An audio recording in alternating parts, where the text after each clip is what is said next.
Good afternoon, everyone, and welcome to another edition of the Do Good to Lead Well Through Crisis VIP webinar series. My name is Craig Dowden, and I feel incredibly fortunate to host this ongoing series that over the past year have interviewed well over 60 CEOs, best-selling authors, and TED speakers around how we can do good to lead well, how we can learn and grow and have a positive difference in our environment.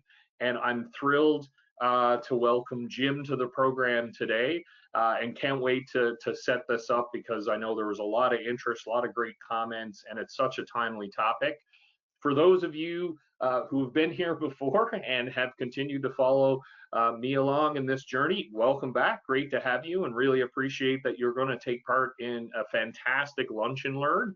For those of you, this is the first time here. Thank you so much for taking the time to spend with me and Jim this afternoon. To give you some background, essentially this series was launched before the publication of my book, Do Good to Lead Well, The Science and Practice of Positive Leadership. And the reason I wanted to launch this series was I have the incredible good fortune, I feel extraordinarily grateful that I have the opportunity to interact with top CEOs, best-selling authors, TED speakers like Jim on a regular basis. And my goal was, let's get a community-based conversation going so we can learn from each other and have an open dialogue. And once COVID-19 came upon us last year, and as we were trying to figure out, and we continue to figure out, so how do we exist in this environment? What can we learn? How can we grow? I was really looking forward to, again, providing this community-based forum. And I am thrilled that Jim Detert is here, and he's taken time out of his extraordinarily busy schedule to share his insights. He's an author, Darden professor of business administration in the leadership and organizational behavior area at the University of Virginia's Darden School of Business. He's also a professor of public policy. He received an MA and PhD from Harvard University. He has an MBA from the University of Minnesota. He writes for top tier publications, including Harvard Business. The book that we're going to be speaking about this afternoon, Choosing Courage, The Everyday Guide to Being Brave at Work, was published by Harvard Business Press, and it comes out May 18th. I highly recommend. I had the good fortune of being able to read through it. I would love to give you, show you. My copy is on order, and I'm excited to receive the hard copy version. It's an extraordinarily insightful read. I love the evidence base upon which it's built, and there are so many fantastic, actionable insights, strategies, reflection questions. And in where we are today, in terms of within our professional lives, our personal lives, having courageous conversations is really an invaluable skill, and one in which in my own coaching practice, I talk to executives about all the time, which is why I've been recommending his book everywhere. One final thing I want to share before we open the conversation and start the conversation and welcome Jim to the program. He has kindly agreed to take your questions. So please jump in, use the chat function to send me questions for Jim. This is a wonderful opportunity to interact with one of the world's top experts in terms of how we can engage in courageous conversations. So Jim, thank you so much for taking the time. It's an absolute pleasure to have you on the program this afternoon. Greg, thank you for having me. I'm looking forward to our conversation. As you said, I'm delighted to try to have a conversation with everybody here. Let's make this as much of a collective learning experience as we can. Yeah, absolutely. And so one of the things, what inspired you to write this book? Can you give us a little bit of the build up to what inspired you to put pen to paper, if you will, and get this into our libraries? Sure. So for probably, almost all of the last 20 years that I've been teaching various forms of leadership courses, I would finish every course or engagement of any length with a short summary in which I would say, look, we've covered this many sort of tools and techniques and theories and findings about leadership, and you've added a lot of arrows to your quiver. But I ultimately think that the test of leadership, of good leadership, is not going to be, whether we put more arrows in that quiver if we had more time. It's going to be whether you use those arrows, you use the right tools from your toolkit when those defining moments came. And I would say, to me, that ultimately was a test of courageous leadership. And then I would end with just a couple minutes in which I'd try to give, some inspirational remarks about courage. And repeatedly, what started to happen is on feedback forms, people would say, that's what we need. That's the course we need. That's the help we need. We know it's true, but we just don't really know how to do it, and we remain afraid. And so, I heard that for a number of years, and then after hearing that for a few years, I also found a note that I had written 10 years ago. This was in 2011. I found a note that I had written back in 2001 while I was doing my dissertation, and my dissertation was on speaking up. It was on speaking truth to power. Right. And the general finding then, and it remains true, is in general, when people feel it's safe to speak up, they do so at work. And when they don't feel it's safe, they don't. But there was, at the time in my dissertation, there was a small segment of people who clearly were saying about themselves or someone else, even though it's not safe, this person speaks up or takes action. And I had written a note to myself back in 2001 that said, write about workplace courage. And then I had done, and then, academic life took over and I had done nothing with that. And right around the time I was starting to feel inspired by the students continuously saying, we need this, I found that note. And those two things together led me to say, it's clear that people want and need this, and there's not a great book or a great set of advice about how to do this, but do it in a way that's relatively safe and effective. And so I spent basically the last 10 years then doing a lot of additional research and reading to produce this book. Well, and that's one of the things that I love and I'm passionate about. I love that it's heavily evidence-based and you reference your own work, your own incredible work, you draw on the work of others and really make a compelling case as to, well, these are practices and they're evidence-informed practices and how we benefit. One of the things that, as I said, so many wonderful insights and points that you make, one thing that I love right out of the gate is that, and it challenges the reader and around our own idea of what courageous behavior looks like. And I love how you frame it, that we have this assumption or belief that it's almost like a privileged few who engage in that. Can you share that with this audience? Because I think it's such a compelling point and really frames it. It prompted lots of reflection on my side. So, yeah, I think one of the myths, if you will, and it's a myth that serves a purpose for many of us. One of the myths about courage is that it's some kind of innate skill or it's some inborn potential of just a few, of just some special, privileged group.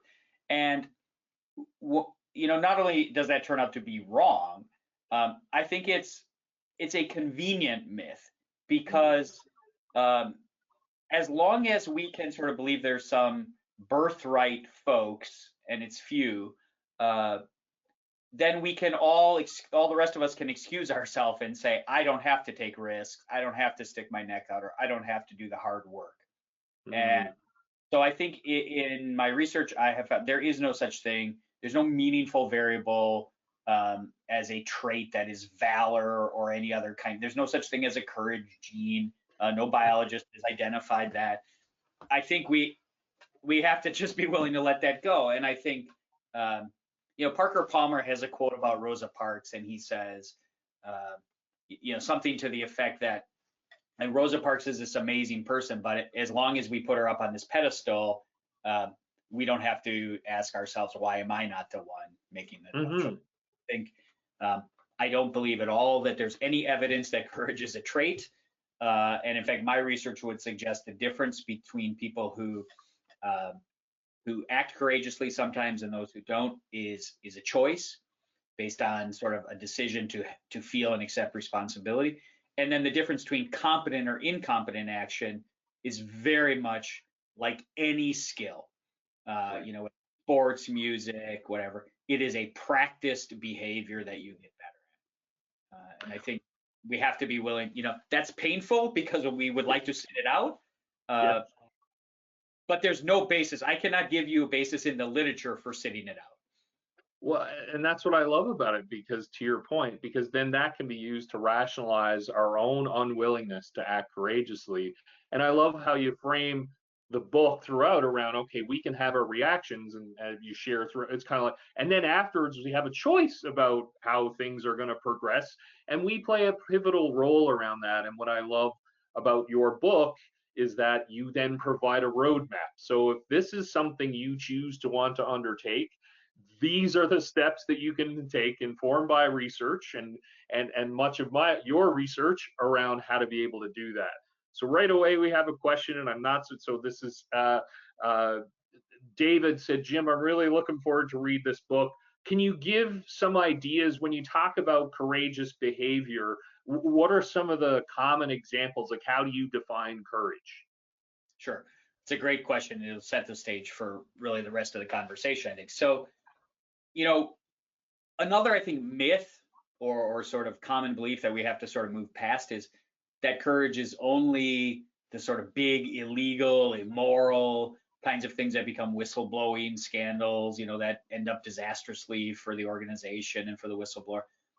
In fact, in my research, Evan Bruno, PhD student of mine, and I identified 35 different kinds of common workplace behaviors that are labeled courageous quite a bit. We break them down into 4, let's say, larger buckets. So the most common types of behaviors are speaking truth to power behaviors. So challenging your boss about strategies, processes, directions, challenging or speaking up or pushing back against inappropriate behavior by a boss, potentially illegal behavior by a boss, doing other things that sort of risk the ire or wrath of the boss, like you know, standing up for your own people to the boss, going to bat, defending. So a variety of sort of truth to power behaviors.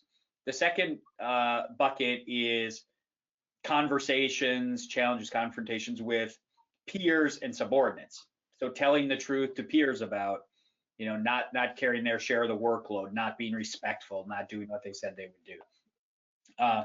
Even with subordinates, you know, whether it's formal or informal feedback, making tough decisions about promotions, in some cases making tough decisions about letting people go. And what's interesting about that category in particular is you might say, well, how is that courageous? Isn't that just the definition of your job if you're a manager? Right. And I would say, yeah, technically it is. But it turns out that many of these 35 behaviors are either technically part of people's in-role job description and still not done very frequently, or you know, espoused desired behaviors that in fact we don't really actually reward. So, and for example, another category which tends to reflect that is there's almost no organization today that doesn't say it wants its people to be learning and stretching themselves. And there's almost no organization that says they don't want their people to be creative and innovative and out of the box thinkers. And yet, clearly the receptivity to that is not all that high, or these behaviors wouldn't be called courageous in so many work environments.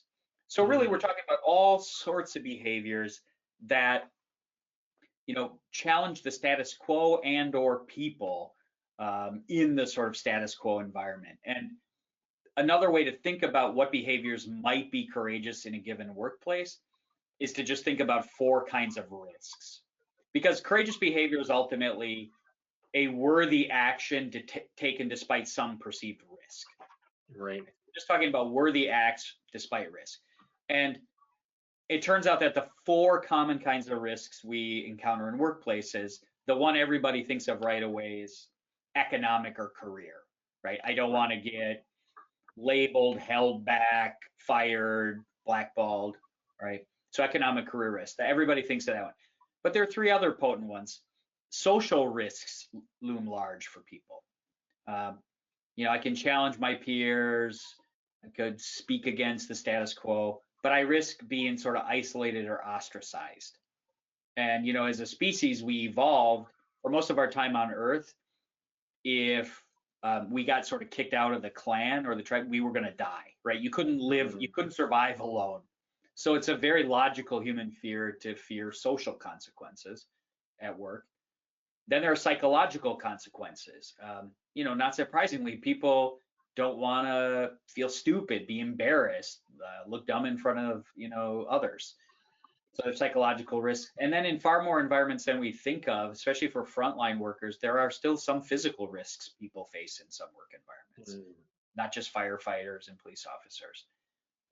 So people fear, economic, career, social, psychological, and sometimes physical risks. And because of that, many, many kinds of workplace behaviors are seen as requiring courage. Well, it's such a great, as you say, sets the stage wonderfully. And so now have another follow-up question from Allison, and really appreciate you talk about the speaking to power. So in your experience and in your research, what are some of the key ways to be able to do that most effectively? Is there something that we can do to be more effective when we do that? Sure. I'll say three things. There are many, many, but I'll give kind of three high level examples or strategies. So one is, I think, is really paying attention to and keeping foremost in your mind that when you're sort of speaking truth to power, or for that matter to anybody that you're trying to persuade or sort of get to come to or accept your conclusion or position, if you already had all the resources, power, ability to make it happen, you're not speaking up in the first place, right? The whole reason you're speaking up is because you need that person to agree with you your way. And so one big mistake we inadvertently make is we tell our story, we make our pitch from our own perspective. And that's actually the least relevant perspective in the conversation, right? So Craig, if you hold something that I really want or need from you, telling you all the reasons that persuade me are irrelevant if they don't persuade you. And simple examples of, well, what do I mean by framing, for example? Well, maybe I'm really persuaded by opportunities. I'm passionate about, let's pursue this because it's a great opportunity. But for whatever reason, you're not an opportunity frame guy, you're a threat frame guy. Right. You got a lot going on, you're worried about taking risks. So if I tell you it's a great opportunity, that's like, great, fine, forget it.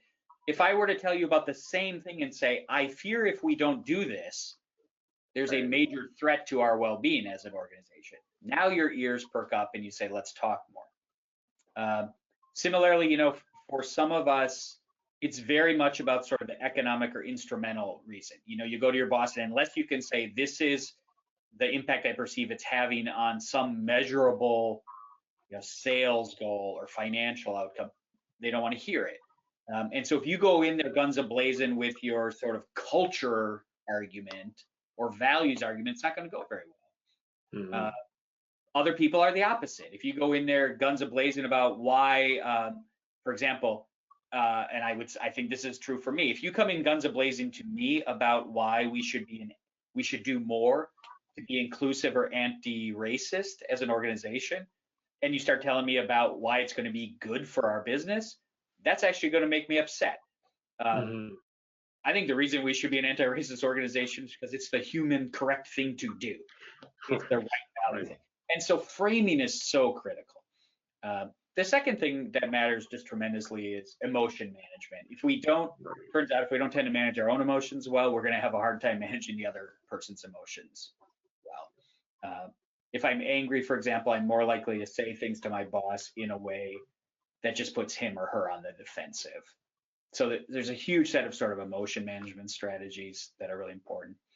And then the third thing I would say, which isn't always doable depending on your circumstances, is do the work ahead of time to set the stage for the specific instances to go well.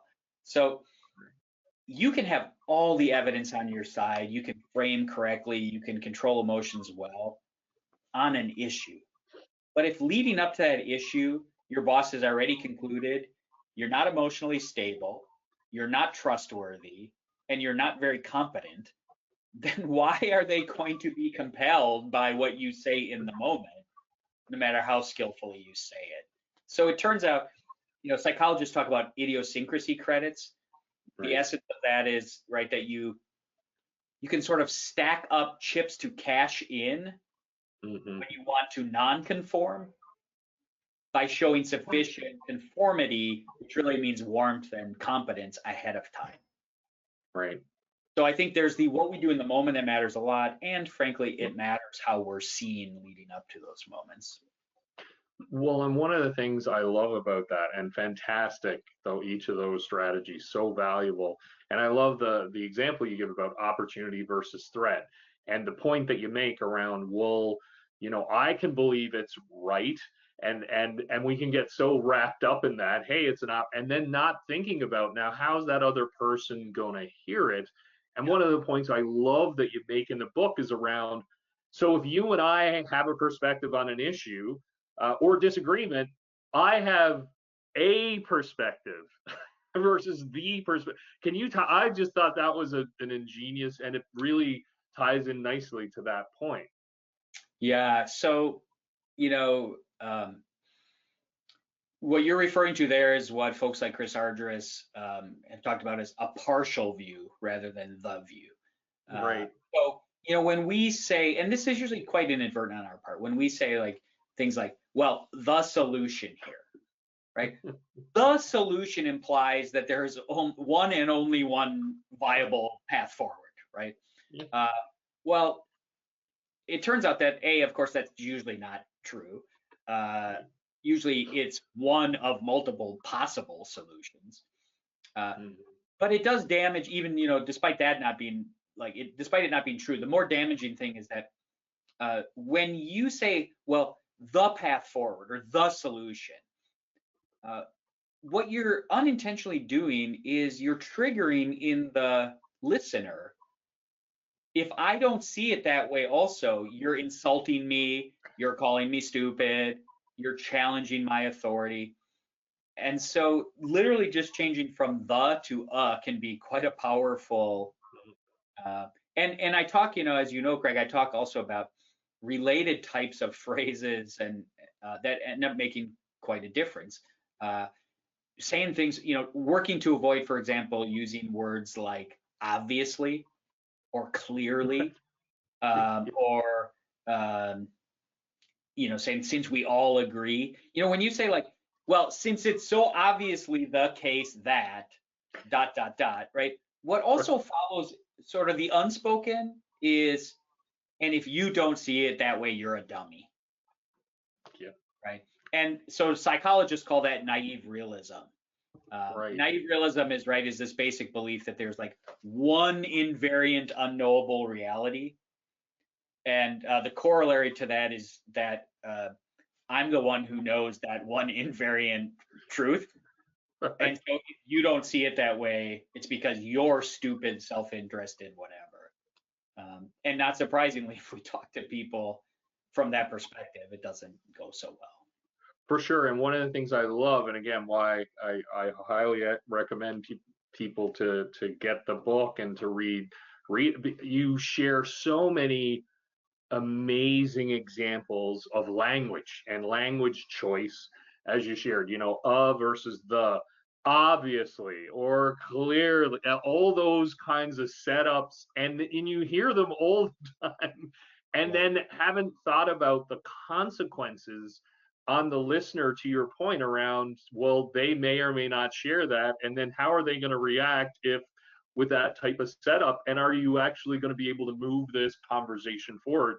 So I think it is such a really compelling series of questions we want to ask ourselves around, okay, how am I going to frame this? How am I describing it? And then how's this listener going to hear it from me? So I think that's just so valuable.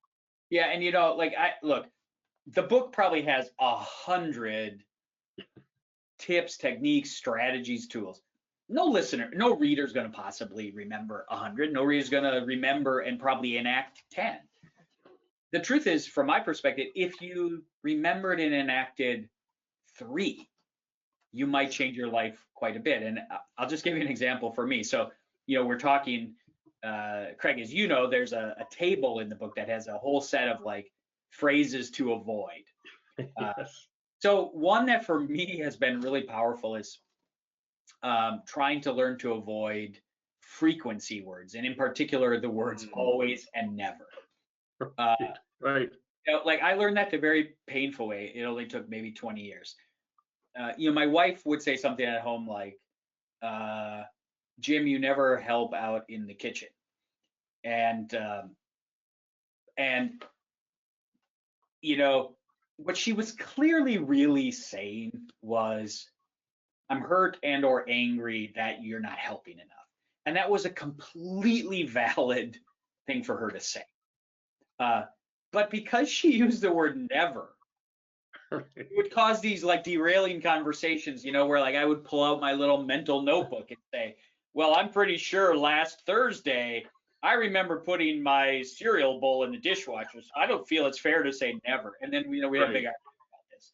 And so for me, my wife, like learning to try, like we have agreed, and now we laugh about it. We literally say, oh, you used the A word again, or oh, you used the N word again. And now it's a funny thing in our house because we learned that when we used always or never, all we got into was an argument about frequency, and it just derailed us from the underlying point, which had validity to it.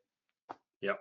Well, and I was about to mention that table because that alone, I think chapter 10, it's filled with, and to your point, and that's one of the things that I really appreciate about how you approach it. One subtle shift, changing from avoiding never always words, or shifting from the solution to us may seem so small, yet the impact on other people and ourselves in terms of how, and it's one of the key messages I love that you share throughout the book, which is being more mindful of how we're approaching things and taking ownership. And it's a message I think is so powerful. Choices. We have choices. We have most control, however, how we say things, how we act, and how we feel. So let's maximize ownership there. One of the, as you said, there's so many tips. One of the ideas that really resonated was around the courage ladder. Can you talk about what that is, how it works? Because I think it just is, I've already shared that concept with several people, because I think it is really eye-opening and impactful. Sure. So yeah, it's in the book. It's also, if you go to my website, jimdetert.com, you can find the courage ladder and instructions to use it. It's frankly, it's a simple concept, and it's based on some pretty bedrock psychology that we all have our own set of things that range from mildly frightening for us to do at work to quite terrifying. And I think I share in the book that I think that M. Scott Peck got it right. People often would say to me, and clearly had said to him, well, I'm afraid, so I want to be courageous, but I'm afraid, so I can't. And the correct answer to that is actually, oh, you're afraid, that's great. That means the stage is set, right? And Scott Peck is the one who said, many people think courage is the absence of fear. No, the absence of fear is some kind of brain damage. Courage is the capacity to go ahead in spite of the pain, right? So any reasonable person who understands physical, psychological, social, and economic risk has fears. That's a reasonable place to be. The idea of the courage ladder is to say, place some actions you'd like to do. Like, I'd like to say no to requests for my time more often. I'd like to be honest with my peer that I don't appreciate it when he or she says this. I'd like to tell my boss that I don't feel the opportunities I was promised if I did XYZ have been forthcoming, right? So everybody can build a ladder from sort of the lowest sort of stress, fear level up to quite. And the idea of the courage ladder is to say, if you were to just ask people, if I were instead to just say, hey, Craig, I want you to commit to a courageous act. Because of all the myths about courage, the whistleblower kind of stuff, most likely the single thing you would think of would be quite high on your ladder. Right. The other type that comes to your mind is something really scary. And what I wanted to help people do is say, look, just like if you were going to train for a 5K or a 10K or a marathon, you don't try to run 26.2 miles the first day, right? That would be a route to never getting started, and B, it would be a route to having such failure and pain that you would never run again, right? The way you train for anything is you start slow, you build some skills, but you also build some confidence, like I can do this, and I'm motivated to do more. And so what I wanted people to do is to think for themselves, like what was a set of actions, and then start lower where they could try out some new skills and behaviors in a relatively safer, lower stakes context. And that by practicing, they could sort of move up the ladder. And what I said is based on sort of bedrock psychology. That's not just based on like psychology of deliberate practice or what we know about training. It's also based on classic exposure therapy, right? Or any phobia or fear. So if you have a deathly fear of snakes and you wanted to extinguish the fear, it does not involve you walking straight into a room, putting your hand in the boa constrictor cage and picking it up, right? That's crazy. The only thing you might do the first time is literally open the door and stand in the doorway for 5 seconds. Try not to have a panic attack, right? While the thing's in a cage 25 feet away from you. And then you would slow exposure therapies, right? You would very slowly move toward that goal. And so the idea of the ladder is simple. A, it personalizes it for yourself, and B, it says find ways to start at manageable levels. That's so great. And well, I've got a question here from Lauren, who asks, so how do I know like that I have a good courage ladder, like in terms of what I've got on it? Are there things that should be on it or not on it? Yeah, so there's no possible way anybody else can tell you whether you have the wrong things or right things on it, because it's deeply personal, right? By which I mean several things. First of all, nobody else can really know.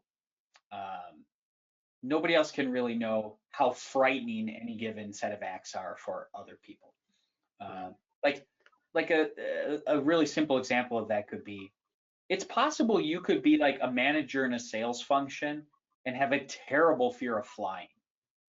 And you are actually being hugely courageous, just forcing yourself to get on a plane to go do certain must-do events. But nobody on your team is generally looking at you thinking you're courageous for flying, right?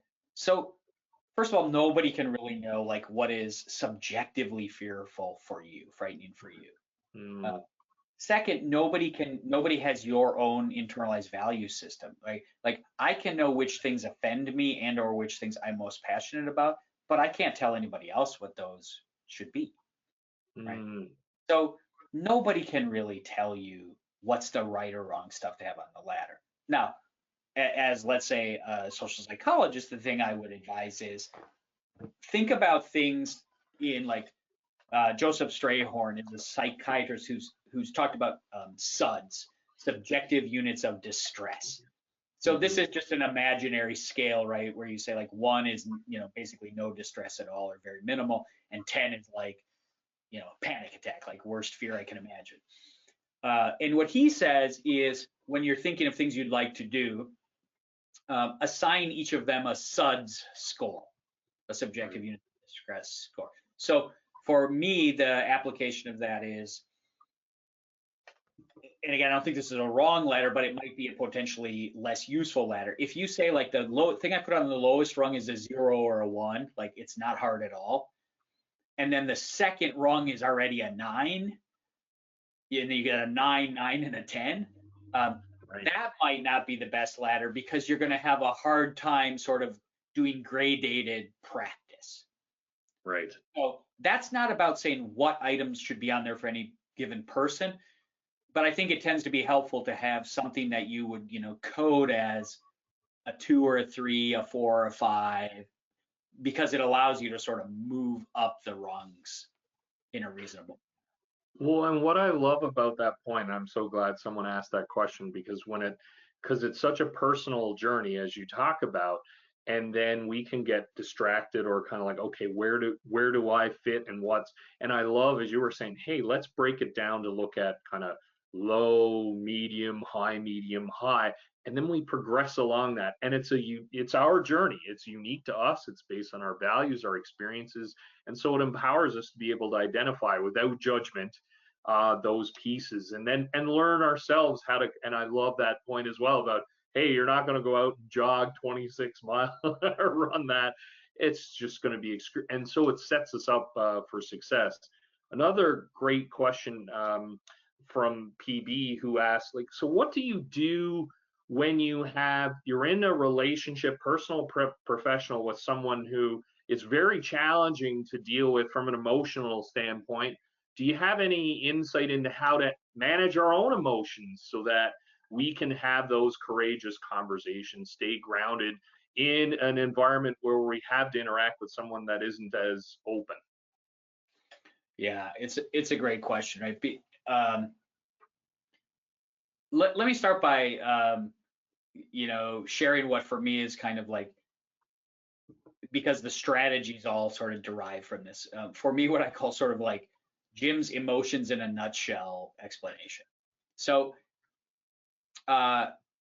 we have an evolved system, right, that you can call like defense circuitry that fires automatically. So for example, if you're in a meeting and somebody says something offensive, nasty, whatever, immediately before there's any conscious thought, you feel that flash, let's say, of anger, right? That's defense circuitry. That evolved actually to help us run away from the snake before we even say it's a snake, right? So that part's automatic. You can't do anything about that. Like stimulus to initial reaction, you're stuck with that. I've never met a normal human being who doesn't have that reality, because you probably wouldn't stay alive if you didn't have that. Right. So everybody has that reaction. It's what comes next that we can exert some control over. So when you have that initial flash, your face gets red, you start to, you feel tingly, whatever it is you feel, when you have flash of anger or fear. Then a millisecond or so later, you have the first thought. Like, and it might be in the case of, let's say, a boss saying something, might be like, oh, same shit again, right? Whatever that like immediate flash is. That's very hard to stop. Right. But what you can do is address what happens next, because the next part's all in your control. So your body automatically gets you fired up. But what you can learn is I'm responsible for what I do from that point onward with the fire. And unfortunately, what most of us have learned to do is fuel the fire, right? So like the boss says something or makes a look, like looks disinterested, and we add logs to the fire by starting to tell ourselves immediately, inner dialogue. He always says that stuff. He never likes my ideas. She's such a ...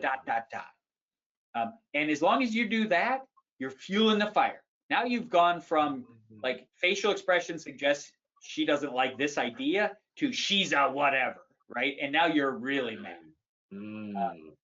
What the key to this is learning that it's very hard to stop the initial reaction, but you can learn to defuse the fire, or take oxygen away from the fire.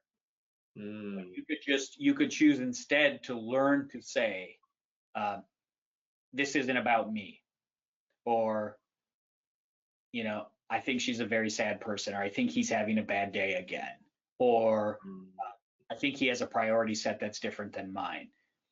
And I mean, I will admit that for me, every part of my instinct is to throw logs on the fire. Right. Um, it is a very, very effortful skill to learn.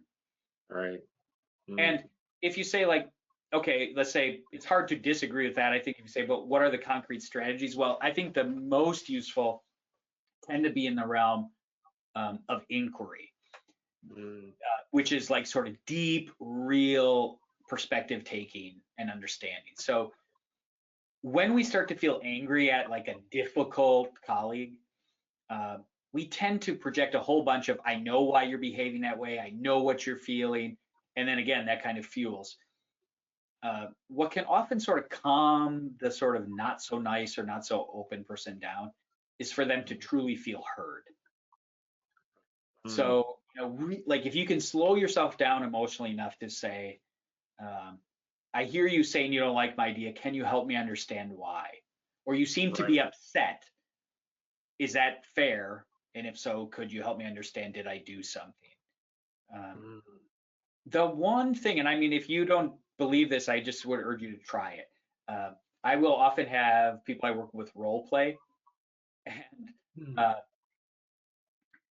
and I will say like, go at it as nasty, just be as angry as you want at me over and over and over, and then I will engage in deep, deep empathy. I understand why you feel. Yes, I sometimes have exactly the same experience. When I have felt that way, I felt both. When I have felt that way, it took me days to get. And after like the third round, the person just can't sustain the anger. Like it's almost impossible to continue being a jerk when somebody has been deeply empathic 2 or 3 times. Right. Right. One of the things I think I might say it in the book is oftentimes when you have people say like, we're at this intractable place, we cannot solve, we cannot get to a solution. I'll ask them, if you both agreed to work on this, how long would it actually take you to solve the problem? And they will say something like, oh, 30 seconds.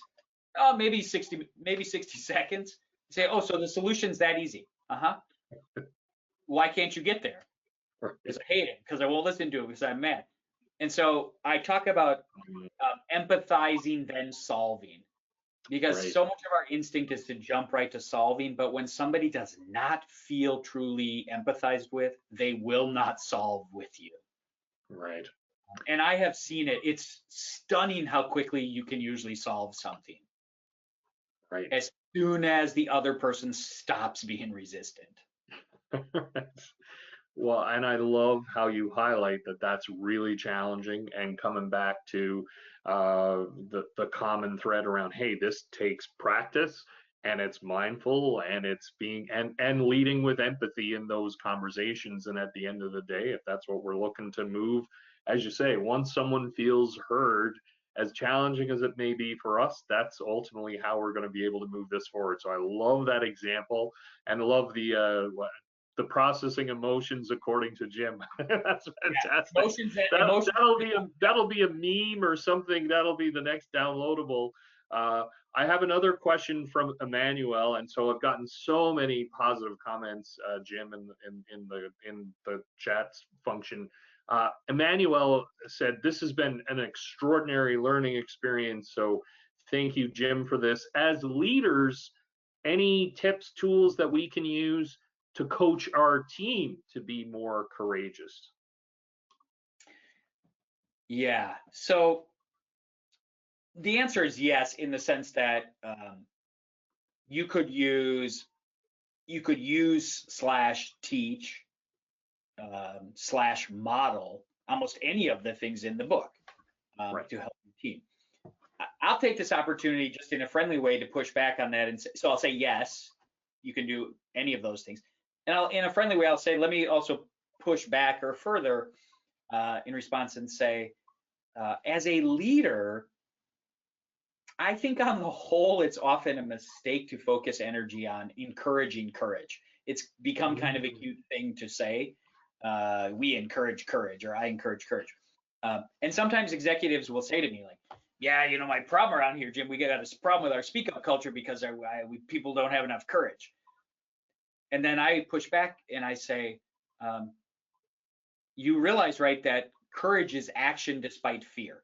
So if you're going to encourage courage as your mantra, you are essentially saying, I realize this is a frightening place and I don't intend to change that.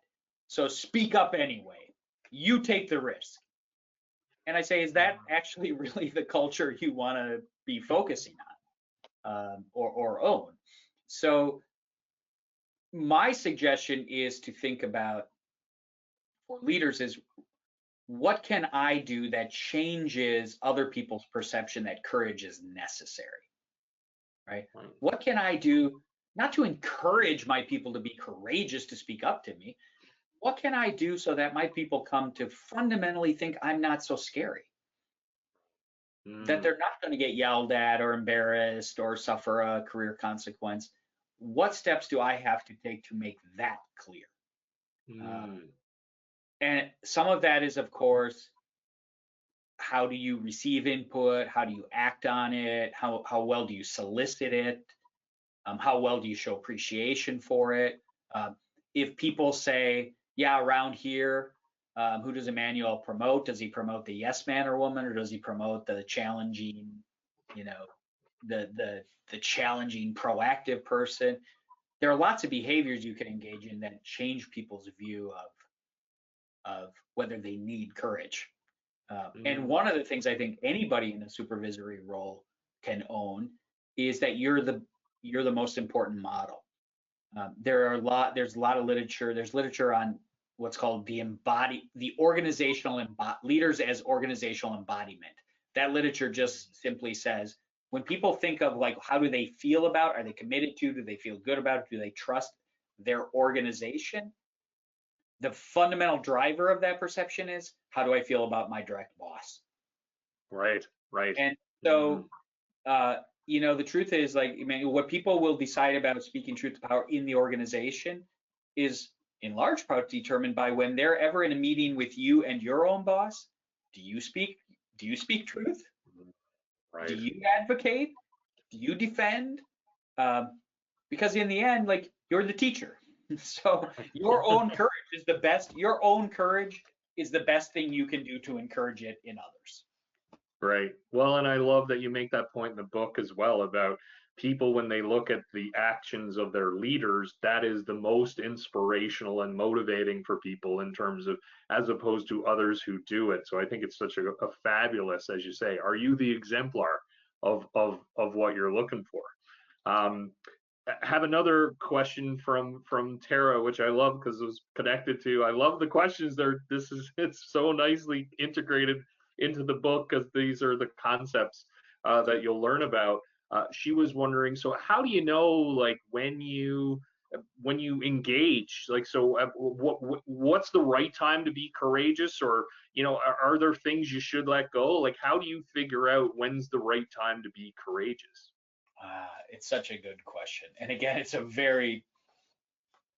I can give you some general sort of advice about that, but it's a deeply personal, because again, just like I can't tell you what's on your courage ladder, I can't ultimately tell you, given the nature of courage is that there's always some risk. And so nobody can really tell anybody else which things are important enough that the importance outweighs the potential risk. Like, that's ultimately a very personal thing. What I can say, which is more sort of general advice about that, is I'll just say three things quickly. One, I think our emotions evolved to signal value violations, right? So when you have an emotional reaction to something, it's usually a sign, like something's not right. Like, you can think of an emotional reaction as resulting from a should is gap, right? We've all internalized, like, the way we think the world should be. And when it's not that way, that's usually when we have an emotional reaction. So your emotions are a good guide to when some value is being violated. I think, though, the important thing to recognize about that is some things are triggers, but not necessarily good guides to action. So, for example, if I know about myself, gee, because of the way I was raised, any female authority figure who does certain things that remind me of my mom trigger me. Well, that doesn't mean that every time I'm triggered, that's actually an important thing for me to push on, right? So I think your emotions are a first step to realizing like something's wrong. Uh, but often our emotional triggers, what we get wrong is the level. So what I mean by like is, oh, somebody reminds me of so and so said something. It feels like an emotional 10, but if I was able to calm down, I'd realize it's like a 3. So your emotions, I think, are an important starting guide, but they're not the guide. I think some of the more useful guides are what is most important to me. Because people who try to fight all the battles tend to lose the war. You get all indignant on Monday about, blah, blah, blah, blah, about an issue you don't even care that much about. You win, but on Friday, when your issue comes up and you really want resources or support, people don't want to hear from you anymore. So I think it's knowing like which things are most important to me because they're the most important value violations. They're the opportunities for positive impact I'm most passionate about. Like I write in the book about folks, for example, in the medical field who are just driven by a desire to save or positively impact as many lives as possible. And that knowledge guided those people to take on all the other risks. And they said, I never felt the other risks, like to me, were very large relative to the good I could do. So it's really getting clarity on like, what am I trying to do with my one life? And then the other thing I would say is timing. Sometimes you know exactly what's crucial to you, but the timing's just wrong. Right. Sometimes you're too early. Like you might be right that your organization's going stagnant, but right now you're in the #1 position and nobody wants to hear you talking about the threat. You might be right. The truth is 5-10 years ago, almost certainly you were probably right that your organization had some issue with race or gender or whatever, and we weren't quite ready to hear it. So sometimes it's timing. The issue in society has not yet sort of gotten to the right level of attention, and or you haven't figured out yet how to attach the issue to something senior people are paying attention to. Sometimes the timing's never going to happen for your issue specifically, but you can attach it to something else which is getting a lot of attention. Right. So I tend to think about like really knowing what's important enough to you to take the risks and thinking about timing and then choosing your sort of battles around that. Well, and one of the things, and I can't believe the hour is basically up. This has just been so good, and so many comments from so many people saying learned so much through this conversation, and thank you to Jim for this. A couple of points for me. I love how you link this back to values. I think that's such an extraordinary. So and in that, so how do we choose to decide when we engage? And I just thought for me when I read that part and that, so how does this relate to your core values, those things that you hold sacred? And then that can be such an extraordinarily influential tool. And then you also talk about how that impacts just how we feel about either taking the action or not taking action after that critical moment. And that if we're not acting in accordance with our values, our core values, how that really can set us up for some challenges if we choose not to take action. And I love you make the point how it serves us even if things don't turn out as well as we would like. Yeah, I mean, I think, in part you're alluding to this whole issue of regret. Yeah. So I have studied the regret literature, but also did a few small studies myself. And it turns out that like very, very few, it was close to 0 in my own study, very, very few people end up saying, I regret that I acted. And that's consistent with the literature. The literature says by a factor of about 3 to 1, people say they regret inaction. So it seems to be that as time passes, it's very hard to let go of, I should have done something. Right. That really lingers. Apparently it doesn't really linger that like, I stood for something and it didn't go that well. People are actually remarkably good at getting over that. And so I think, to me, what that speaks to is, and maybe it's a way to sort of ask ourselves ahead of time, like, how will I feel, not just now, but going forward? And I know that there are a lot of times, if I'm honest, I could say I could identify times where I could have just kept my mouth shut because it wasn't fundamental to how I was going to see or feel about myself. And then there are other cases where it's pretty fundamental to how I would feel about myself. So I think that's a good guide. Absolutely. And I love that it's back to values and the things that are most important to us and how we want to live and how we want to show up personally, as well as for the people that we care about most in our personal and professional lives. So, one final point I want to make before we close as well. I love that you mentioned how this is a deeply personal journey, because for me, it wonderfully encapsulated why I found your book to be such an invaluable read, because we each go through this individually. And what I found was is that throughout the book, it's either providing examples, exercises, things for me to do, and or questions to reflect on my own journey. And since it is so deeply personal, then that's invaluable, right? In terms of just being able to, so now I can engage with that content in a way that is deeply reflective of myself, and then also have the evidence to help me, as I'm navigating through, here are some more effective strategies to utilize, and I still have those choices within. So I just think that's, again, where we all can benefit, and even read it in a different way, right? In terms of my courage ladder will likely be different, and it's equally valid. So love it. I'm getting lots of thank yous from people saying this has just been awesome. A couple of final points before I turn it over to you, Jim, for some closing words. Please go to the website. So go to jimdetert.com. There's so much invaluable information. Talked about the courage ladder, assessments, his work, insights on the book. So please go pre-order it on Amazon. It's an invaluable read.